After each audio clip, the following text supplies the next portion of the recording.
Réunis à Bruxelles, les chefs d'État et de gouvernement de l'Union européenne accordent à l'Ukraine le statut de candidat à l'adhésion. Deux nouvelles villes de l'Est de l'Ukraine conquises ce jeudi par les forces russes qui continuent leur progression. Les combats s'intensifient encore dans la région de Donetsk. Reporters sans frontières va porter plainte à la CPI. Selon l'ONG, le photoreporter ukrainien Max Levin, disparu en mars, a été froidement assassiné par la Russie. C'est fait. L'Union européenne accorde à l'Ukraine le statut de candidat à l'adhésion. Réunis à Bruxelles, les 27 chefs d'État et de gouvernement évoquent un moment historique. Ils envoient aussi un message fort de soutien à Kiev, 4 mois après le début de l'invasion lancée par la Russie. Le message qui est envoyé aujourd'hui très clairement, et nous l'avons vu à l'instant avec le président Zelensky, est un message très fort, cohérent avec ce que notre Europe, depuis le premier jour du conflit, a su faire. C'est-à-dire réagir de manière rapide, historique et unie. Par les sanctions, 2 jours après, à 6 reprises, par le soutien macroéconomique, militaire, financier à l'Ukraine, et maintenant par ce geste politique. Le président ukrainien Volodymyr Zelensky a immédiatement réagi à cette annonce. C'est notre victoire. Nous l'attendions depuis 120 jours et pendant 30 ans.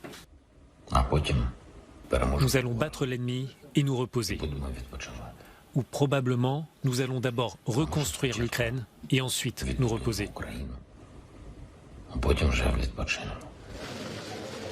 Lors du sommet, les responsables européens ont aussi décidé d'accorder à la Moldavie le statut de candidat à l'adhésion.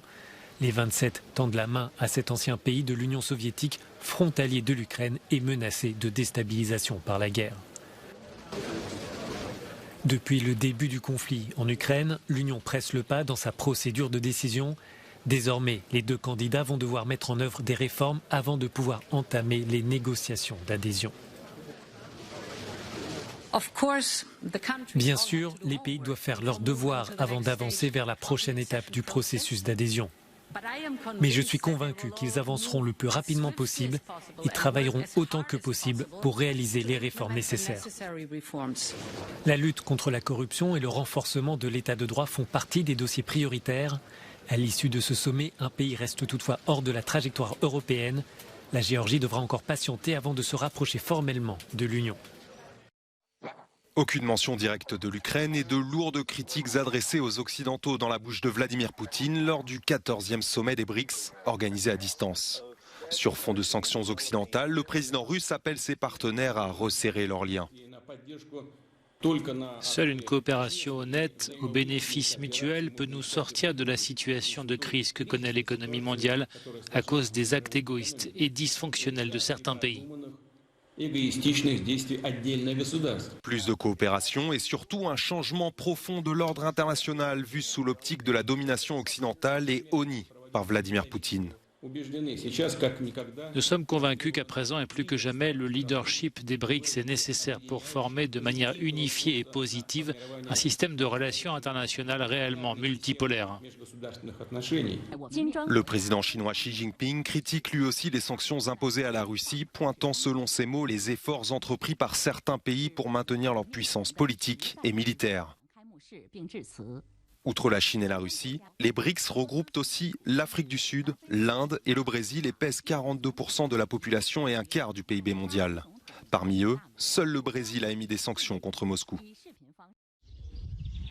Les forces russes multiplient les offensives dans l'est de l'Ukraine. Elles ont conquis ce jeudi les villes de Loskovitka et Raïo-Alexandrivka. Elles continuent à progresser. Les combats s'intensifient, rapporte le gouverneur régional de la région de Donetsk, qui assure qu'aucune ville n'est plus sûre aujourd'hui pour la population. Le ravitaillement de certains villages peut être interrompu à tout moment. Les volontaires continuent à évacuer les habitants, mais certains refusent de partir.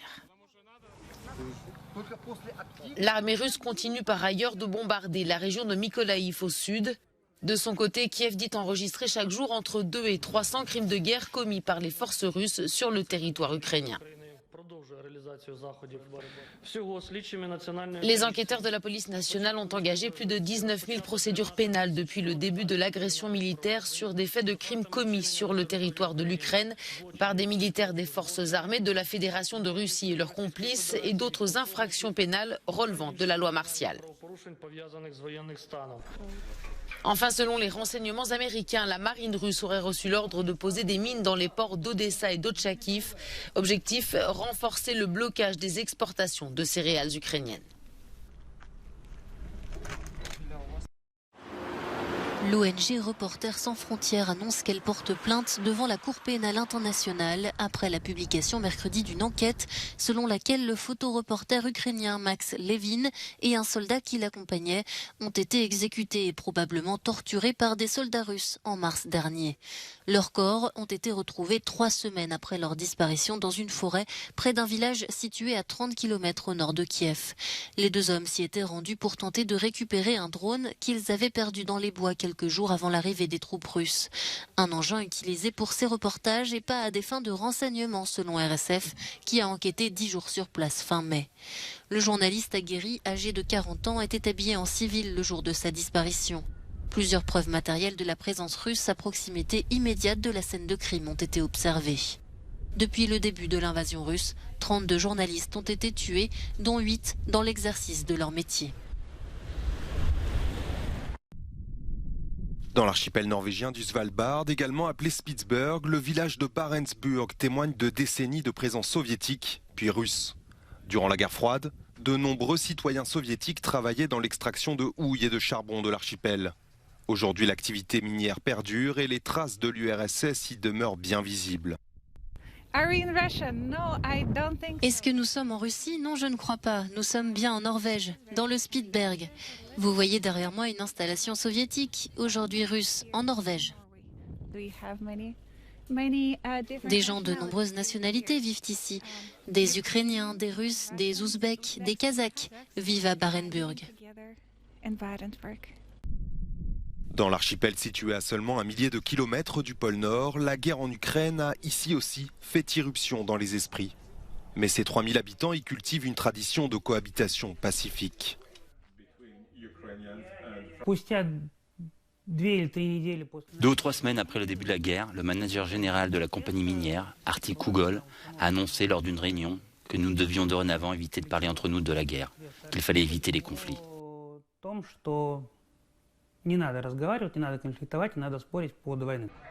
À quelques kilomètres de là, le chef-lieu de Longyearbyen, essentiellement peuplé de Norvégiens, rappelle que l'archipel est bien sous souveraineté d'Oslo, membre de l'OTAN.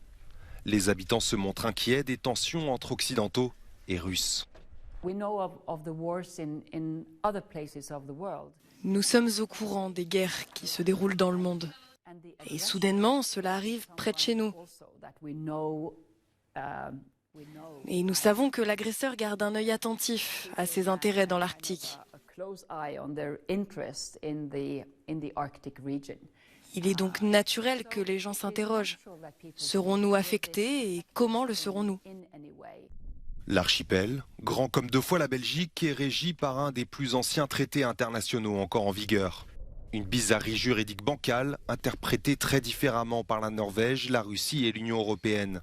Des puissances qui lorgnent sur les richesses halieutiques et minérales de cet archipel, porte d'entrée stratégique vers l'Arctique. Un ciel rouge et des flammes qui rongent la végétation. Des images qui hantent encore les habitants de l'île d'Eubée en Grèce, 1 an après de graves incendies qui ont détruit des dizaines de milliers d'hectares au nord de ce territoire situé en mer Égée.